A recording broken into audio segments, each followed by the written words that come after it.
Le tarot solaire est le jeu de la lumière. Le tarot est avant tout un jeu et pourtant beaucoup de professionnels dans le domaine de la cartomancie ou même plus généralement du symbolisme semblent l'avoir un peu oublié. C'est un jeu de cartes avec lequel tout le monde peut jouer en assimilant les règles en quelques minutes. Mais comme pour tous les jeux, il faudra peut-être du temps et surtout beaucoup de joie et d'amour pour en capter toutes les subtilités. La joie et l'amour sont les deux pôles essentiels de toute activité d'apprentissage basée sur le jeu. Tous les mammifères apprennent en jouant. Comme les deux premières prises de conscience effectuées avec nos deux premiers arcanes, l'être crée et apprend, ces deux éléments primordiaux ne peuvent être initiés sans l'amour du jeu. Et ce jeu bien sûr est à l'image de l'univers éclairé par la beauté de la lumière.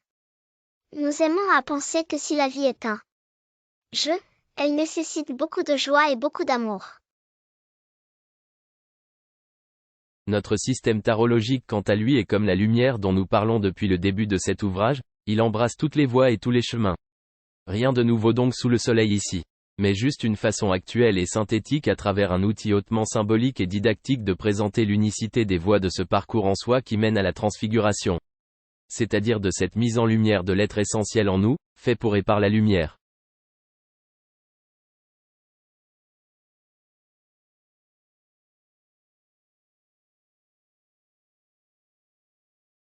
La pyramide au centre de l'horloge du tarot solaire.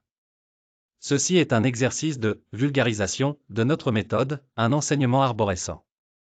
Un panorama, un arc-en-ciel qui vous ouvrira une vision toute neuve sur les mystères du tarot. Le tarot est un jeu de pistes, un jeu de cartes célestes. Permettez-nous de poser quelques pierres sur ce chemin initiatique et d'impréciser la destination. Le tarot est une rota, une roue, elle est donc équilibrée. Cette constatation résout le casse-tête auquel se sont livrés les occultistes et tarologues durant ces derniers siècles. Le tarot a bien effectivement 24 arcanes majeurs qui n'ont pas grand-chose à voir avec les lettres de l'alphabet hébraïque. Le tarot n'est pas une cabale. Il n'est pas occulte, il est solaire. Le tarot solaire est une révolution de l'être en un chemin initiatique, une metanoïa, que représente le tour de l'horloge du tarot. Comme la Terre fait sa révolution en 24 heures sur elle-même afin d'accéder à un autre jour, à un autre cycle. C'est un voyage symbolique dans notre espace et notre temps que représente notre schéma composé de 7 roues. Horloge en 24 heures, arcanes ou prise de conscience. Avec en son sein des formes géométriques qui relient les arcanes majeurs à la circonférence entre eux. Afin de nous révéler un sens sous la forme d'un code qui n'a jamais été mis au jour jusqu'à présent, du moins dans votre présente civilisation. Plus qu'un code, si on regarde notre schéma universel, nous y voyons dessiner, vu du haut, deux figures principales, une étoile, à 6 branches, et une pyramide centrale. Il nous incombera dans notre initiation solaire à nous réaligner au centre de ces deux éléments afin de nous réaligner dans le mouvement de l'univers tout entier à travers ces différentes horloges. Notre horloge interne, l'horloge solaire, lunaire et cosmique qui est représentée par la roue du zodiaque. Nous vous remercions de votre attention.